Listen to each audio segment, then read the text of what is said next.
Hello and welcome to this BioProcess International Ask the Expert webcast. I'm your host, Leah Rosen, the online editor for BioProcess International. Before we get started, just a couple of notes. This webcast is being recorded and will be made available for replay in the multimedia section of our website. We've muted the audio lines, but we welcome you to type in your questions for our speaker in the question and answer window on your screen. After the presentation, we will begin the question and answer portion, and I will ask our speaker your questions. Your questions in the question and answer window will only be visible to myself and our speaker. So thank you for joining us today. It is now my pleasure to introduce our speaker, Martin Jensen from FUJIFILM Diosynth Biotechnologies. All right, thank you for the introduction. So as mentioned, my name is Martin Jensen, and I'm a process analytics engineer focused on systems development. And I am from the contract development and manufacturing organization FDB, and we are a company who specialized in microbial, mammalian, and gene therapy, and we are based in the US and Europe, and we got four locations in total. So I am located at the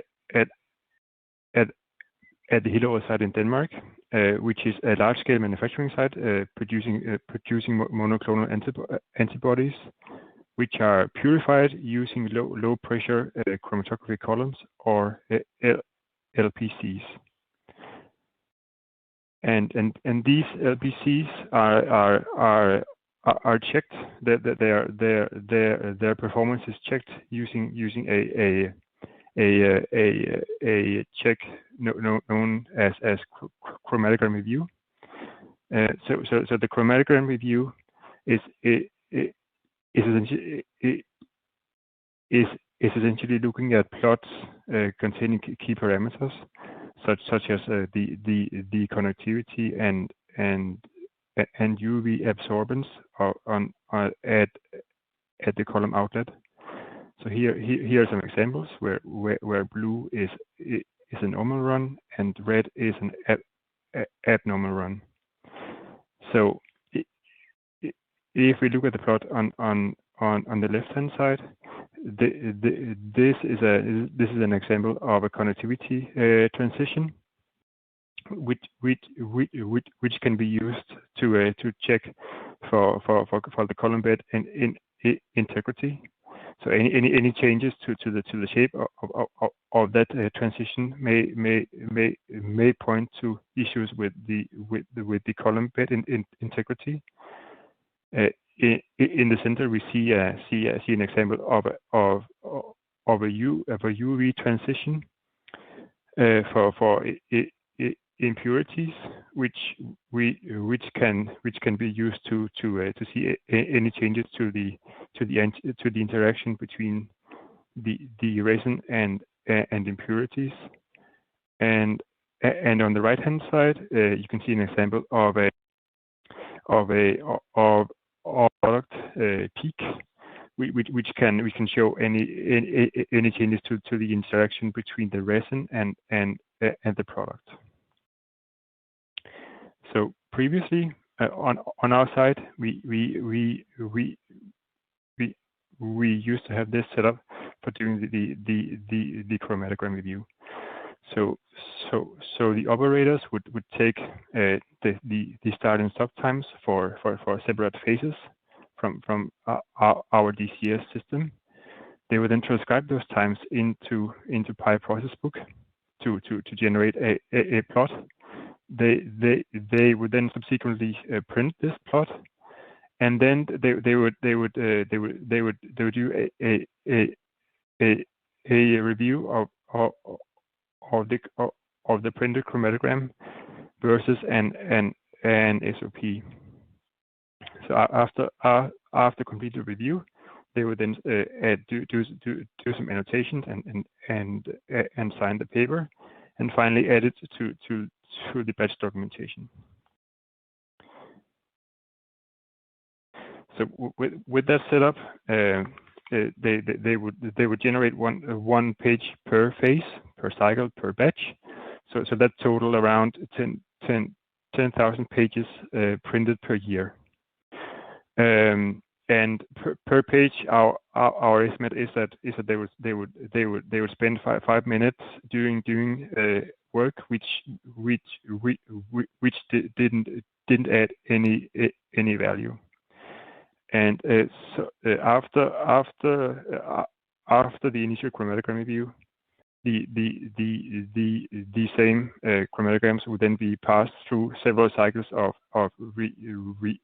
review, which also involved paper handling, and then finally these papers would then be archived and scanned. So this is an illustration of our new setup. So the setup is based on the Simca and Simca Online software suites, and it displays all LPC phases side by side. The operators can follow live batches, and they can zoom in on specific phases. And during final review, QA can then flip through the phases quickly to see any issues. So this setup has completely removed the need for printing the chromatograms. So the setup also allows for review against reference batches using overlays, which means that is much easier to spot any differences. A detail is that we have now column volumes on our x-axis, which means that our chromatograms aren't impacted by any changes to the flow rate. So that also means that because our system can pause the data collection during system holds, our chromatograms won't be impacted by system holds. And finally, with the solutions, chromatograms are available to everybody instantly, which means that if the operators have any questions for the process sciences department, whether to approve a chromatogram or not, they can call them, and they can look at the same chromatogram at the same time. Okay. So now I'll talk about some of the technical solutions behind this setup.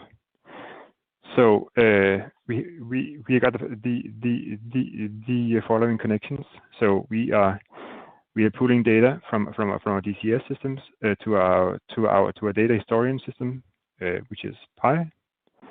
And from that system, we are then feeding process data such as column volumes, UV absorbance, and connectivity into Simca Online. And it is possible for the operator to then see data live.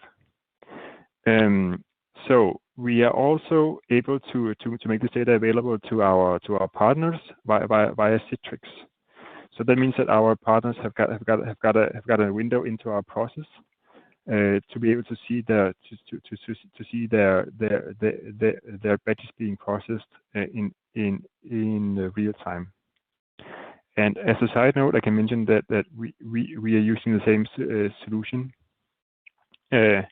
for providing access to our multivariate process fault detection models, for example, for our bioreactors. Okay, so we had a few technical challenges setting up this solution. So the first one is that it was a quality requirement to have the chromatograms optimized visually. So in this case, we adding Greek lines and legends, and we also wanted to make sure that all users get the same visual experience. So in order to achieve that, we made some edits to the default formatting XML file. So the second challenge was retention, because our chromatograms aren't printed anymore and stored as hard copies. So the quality requirement is that we're able to in the future being able to go back and see the chromatograms as they looked when the batch was produced. So in order to achieve this, we made sure to proceduralize our change management and version control for our chromatograms, and also making sure that our compression settings were applied correctly in Pi, so that we don't get any issues with data being too compressed, so that we will miss any features. And finally, we also wanted to make sure to get the right execution conditions. So making sure that Sync Online pulls data at the right point in time from Pi. And this sounds easy, but we had some experiences with even though the order of the code in our DCS system is correct, because of some delays on the millisecond level, we would see certain artifacts initially, just like shown here, right? Right. So the take-home message is that we have digitized a business process, and by doing this, we have saved around 10,000 prints per year. And because we are using a real-time review, we are able to follow the batch as it progresses. So the operators are able to instantly move on to the next phase, thereby increasing the capacity of the facility. So by going digital, they're also taking a small step towards introducing electronic batch records, and by doing this work, we have also scrutinized and improved our source data systems. And finally, this has been a good exercise in considerations regarding data integrity. So future perspectives. Right. So in the future, we would want to reduce the time spent in chromatograms even further. So as you can see here, many chromatograms are completely trivial. So you can see we have some flat lines, or some chromatograms which are really close to the chosen references. So our proposal is to introduce a traffic light chromatogram acceptance setup, where the operators are only prompted for doing manual reviews whenever a chromatogram deviates from a model by a certain amount. So in order to achieve this, we are considering using tools that can quantify peak shapes or transition shapes, and feed those parameters into our model. So our challenge is that we have relatively small training sets, because we are running a large scale production with relatively few batches, and after each column repack, we we often see changes to the chromatograms. And another issue, which seems like a blessing, is that we have a very few process errors. So it is hard to do testing and the validation of the model without having any failed runs to test against. So right. So and with that, I would like to thank everybody who has been involved in this project.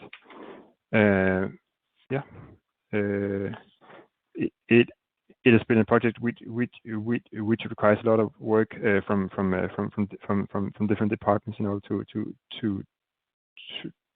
achieve the best solution.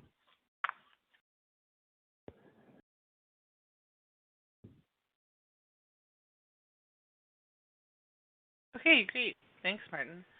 So the first question is, compared to your old setup, have you been able to detect more process issues and react to them? Right. So the solution was introduced around the beginning of the year, and serious process issues are pretty rare for LPC processes. So I am not aware of any recent examples where we have actually caught in any process issues using chromatogram review. But that being said, looking back at our historical data, we can see several examples where we have been able to where if we had this setup, we would have been able to spot issues. For example, here on the left hand side,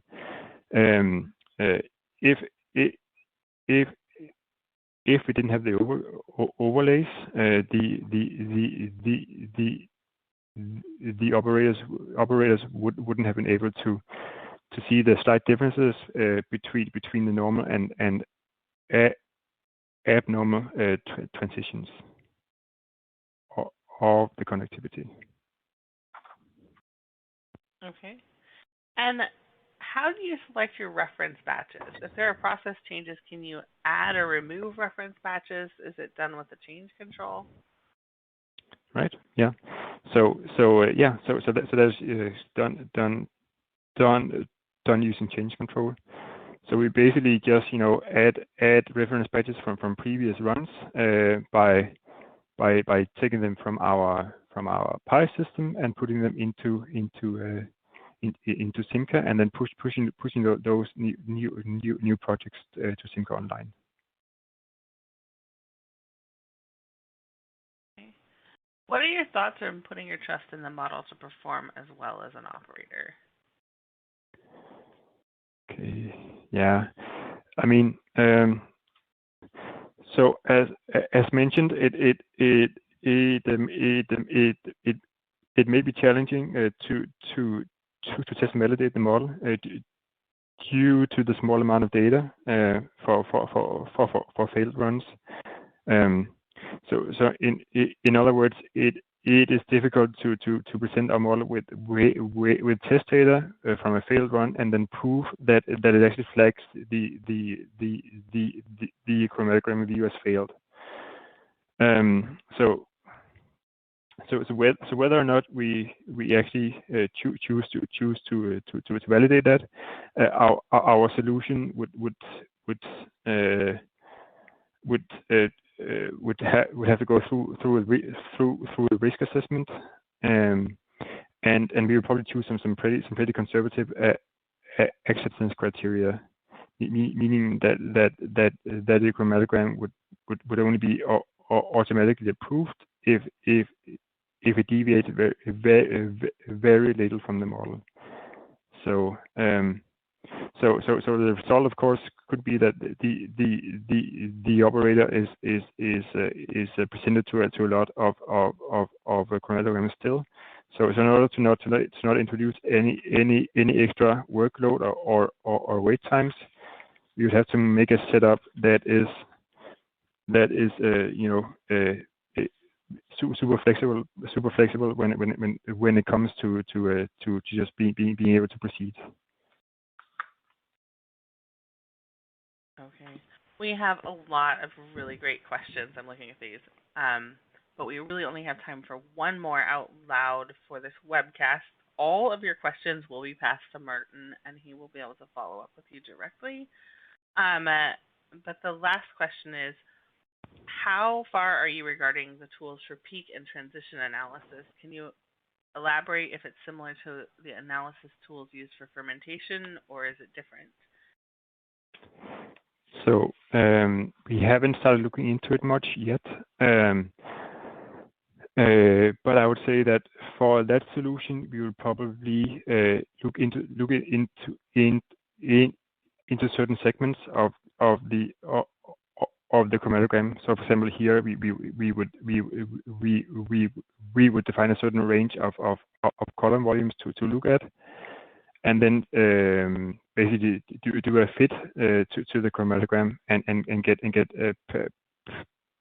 parameters out of that to be fed into a model. Okay, great. Thanks, Martin. All right. Thank you. And thanks to our audience for joining us. The recorded version of this webcast will be available for on-demand viewing on our website, and as a registered attendee, you'll receive a follow-up email providing you with a direct link. We look forward to having you join us at future BioProcess International Ask the Expert webcasts.